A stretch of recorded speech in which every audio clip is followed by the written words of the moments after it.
Hello hi மக்களே, எல்லாத்துக்கும் வணக்கம். நாங்கள் பார்த்திங்கன்னா புது தோசைக்கல் வாங்கியிருக்கோம். இங்கே பாருங்களேன், தோசை எப்படி வருதுன்னு சொல்லிட்டு கொஞ்சம் பழக்க வைக்கணும்.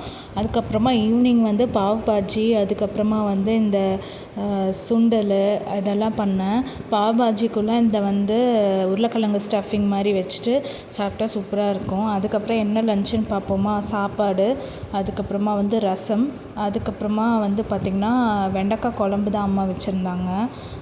அதுக்கப்புறம் இதுக்கு எனக்கு எப்போயுமே வெண்டைக்காய் குழம்புக்கு ஒரு ஆம்லேட் போட்டுப்பேன். ஆம்லேட் போட்டு சாப்பிட்டாச்சு. இதுதான் எங்கள் வீட்டில் லஞ்சு ஸ்பெஷலு.